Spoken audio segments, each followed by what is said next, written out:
আপনি যখন কোরবানির হাটে যাবেন তখন দেখবেন যে মাঝারি সাইজের গরুর সব থেকে বেশি চাহিদা। এবছর আপনি যায় দেখেন, তো তাদের লস খাওয়ার সম্ভাবনা সব থেকে বেশি থাকে। এবং তারা দেখি যে আমরা কোরবানির পরে দেখি যে কান্নাকাটি করেন যে আমার গরু বিক্রি হলো না, দামে পড়লো না, মাথায় হাত দেন। আমরা অনেক ক্ষেত্রে একটা জিনিস চিন্তা করি যে আমাদের গরুকে এইটা ওইটা সেইটা এবং ওইটা, হ্যাঁ, এগুলা খাওয়াবো। আসসালামু আলাইকুম। ইদানিং আপনারা অনেকেই আমাদেরকে একটা প্রশ্ন করতেছেন, সেটা হচ্ছে অনেকের মধ্যে একটা কিউরিওসিটি আছে যে এইবারের কুরবানিতে গরুর দাম কিরকম থাকতে পারে। তো এটা যারা খামার করছেন বা ব্যক্তিগতভাবে দুই একটা গরু যারা পালেন, কোরবানিতে গরু তুলবেন, বিক্রি করবেন, তারা আমাদেরকে অনেকদিন ধরেই প্রশ্নটা করে আসতেছেন যে ভাই, এবছর কুরবানিতে গরুর দাম কেমন থাকতে পারে, আমরা কি প্রতি বছরের মতো এবারও লস করব? তো এটা আসলে বলার একটা কারণ আছে, কারণ ম্যাক্সিমাম বছরগুলোতে দেখা যায় যে গরুতে লস হয়। এর কারণ মানে খাদ্যের যে দাম, আর এরপরে হচ্ছে যে মানে কস্টিং খরচটা অনেক বেশি থাকার কারণে অনেকেরই লস হয়। তো আলহামদুলিল্লাহ এবার আমরা, আপনারা প্রশ্ন করছেন অনেক আগে, তো আমরা অনেক কিছু যাচাই বাছাই করে তারপরে বিভিন্ন ধরনের অ্যানালাইসিস করে বিভিন্ন হাট ঘুরে যতটুকু বুঝতে পারছি যে আলহামদুলিল্লাহ এবছর আমাদের মানে অভিজ্ঞতা অনুযায়ী বলতেছি যে কুরবানিতে গরুর দাম আলহামদুলিল্লাহ বেশ ভালোই থাকবে। বিশেষ করে যারা প্রান্তিক খামারি আছেন বা যাদের দু চারটা গরু আছে বা সার আছে, যারা কুরবানিতে তুলতে যাচ্ছেন, আলহামদুলিল্লাহ আমাদের মনে হচ্ছে যে এবার আপনারা লস করবেন না, একটা ভালো প্রফিট এবার আপনারা পেতে পারেন ইনশাআল্লাহ।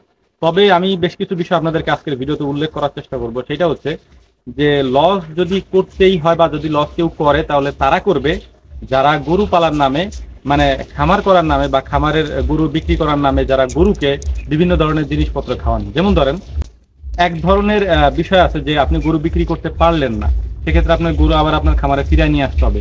পারলেন না কেন? ধরেন আপনার দামে পড়লো না, আপনি বিক্রি করলেন না, আপনি নিয়ে আসলেন, বা আপনি যে দাম আশা করতেছিলেন সেই দাম পেলেন না আপনি।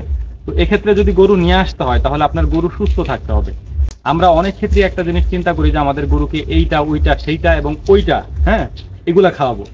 এইগুলা খাওয়ানোর পরে গরুকে আমরা হাটে উঠায় বিক্রি করব। যখন আপনি নির্দিষ্ট টাইমে ওই গরুটাকে বিক্রি করতে পারবেন না, যখন আবার খামারে ফিরে আনতে হবে, তখন ওই গরুটার বাঁচার সম্ভাবনা খুব কম থাকে। তাই আপনাদের উদ্দেশ্যে একটা কথাই বলবো, এই কাজগুলি যারা করছেন ভবিষ্যতে এগুলা কইরান না। কারণ কোনোভাবে যদি আপনি আপনার গরুটা বিক্রি করতে না পারেন, সেক্ষেত্রে ওইটাকে আপনাদেরকে কসাইয়ের কাছে বিক্রি করতে হবে, অথবা এই গরুটা যদি আপনার খামারে 2-3 দিন পরে, মানে কোরবানির 2-3 দিন পরে যদি না টিকে, তাহলে মারাও যেতে পারে। তো এই জিনিসগুলো মাথায় রাখবেন। আরেক শ্রেণী মানুষ আছে যারা গরুকে বিভিন্ন ধরনের ফলমূল খাওয়ান। বিশেষ করে অনেক ভিডিওতে আমরা দেখি, কোরবানি আসতে এই ধরনের ভিডিও আমরা দেখি যে বিশাল বিশাল গরু খামার থেকে বের করা হচ্ছে। যদিও এগুলা খামার না, মূলত হচ্ছে ব্যক্তিগত উদ্যোগে কেউ দুই একটা গরু পালে এবং শখ করে পেলে ওই গরুগুলাকে অনেকে আপেল, কমলা, কলা, আনারস, যত ধরনের ফলমূল আছে, মিষ্টি আছে, যত কিছু আছে মানুষের খাবার আর কি, এইগুলা তারা খাওয়াইতে থাকেন এবং বিশাল একটা কস্টিং তাদের হয়।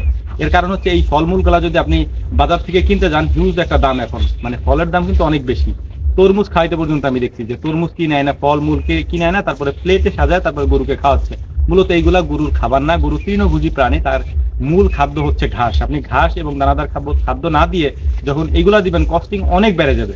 তখন আপনি লাভ করতে পারবেন খুব সীমিত এবং অনেক ক্ষেত্রেই লসটাই বেশি হয় আর কি। তো এইগুলা দেখে অনেকে আমাদেরকে প্রশ্ন করেন যে ভাই দেখেন, অমুকের খামারে তো এত বড় গরু আছে, আপনারা কেন বানান না?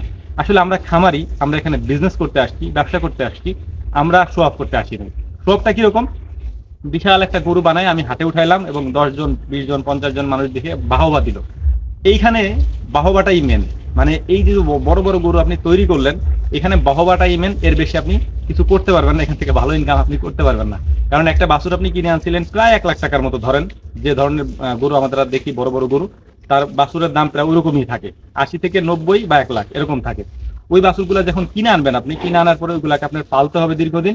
এরপরে এই যে খাবারগুলো আপনি দিচ্ছেন, মানে বিভিন্ন ধরনের এই যে ফলমূল জাতীয় খাবার, তারপরে উন্নত মানের মানুষের খাবার যেগুলো আপনি খাওয়াইছেন, এটাতে মানে হিউজ পরিমাণ একটা খরচ আছে।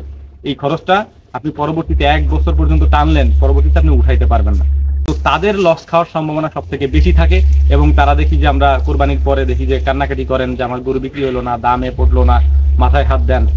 এই জিনিসগুলো হয় হচ্ছে গিয়ে সাধারণ যারা শখ করে গরু পালেন তাদের ক্ষেত্রে।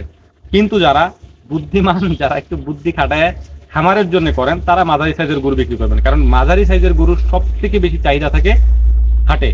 আপনি যখন কোরবানির হাটে যাবেন তখন দেখবেন যে মাঝারি সাইজের গরুর সব থেকে বেশি চাহিদা। এবছর আপনি যায় দেখেন, সব থেকে বেশি চাহিদা থাকে মাঝারি সাইজের গরু। কারণ মানুষের তো একটা সাধ্যের ব্যাপার থাকে। ওই মনে করেন আপনি 30 লাখ টাকা একটা গরুর দাম চাইছেন, ওই 30 লাখ টাকাতে কে কিনবে গরু ভাই? সাধারণ মানুষের তো এত ইনকাম নাই যে 30 লাখ টাকা দিয়ে সে বছরে একটা কুরবানি দিতে পারবে, তাই না? তো তাদের হচ্ছে যে গ্রামে দেখা যায় যে গ্রামের হাটগুলোতে গরু বেশি বিক্রি হয়। যখন গ্রামের হাটগুলোতে গরু উঠে তখন 5 জন 7 জনে মিলে একটা গরু কিনে, বা 7 ভাগে বা 5 ভাগে একটা গরু কুরবানি দেয়। তাদের বাজেট থাকে প্রত্যেকজন হয়তো 15 থেকে 20 হাজার টাকা। তো এই 15 থেকে 20 হাজার টাকা 4-5 জনে মিলে 1-1.5 লাখ টাকাতে একটা গরু কেনে। তো এই 1-1.5 লাখ টাকার ভিতরে যে গরুগুলো আছে গুলার হচ্ছে চাহিদা সব থেকে বেশি এই বড় গরুগুলার ক্ষেত্রে। তো এই ছিল হচ্ছে মূলত আমাদের ভিডিও। আমি এই কথাটা তাদের উদ্দেশ্যেই বললাম যারা প্রান্তিক আছেন, তারা এই ধরনের খাবার টাবার দিয়ে গরু পালার দরকার নেই। স্বাভাবিকভাবে আপনার গরু মোটা তাজা যেভাবে করা যায় আপনি সেভাবে করবেন। সবসময়ের জন্য খরচ কমানোর চেষ্টা করবেন, কারণ আপনি যখন সারা মাস খরচ করতে থাকবেন এরকম একটা বছর খরচ করবেন, তখন আপনি হিসাব করে দেখেন যে পিছনে আপনার লাভ ততটা থাকবে না।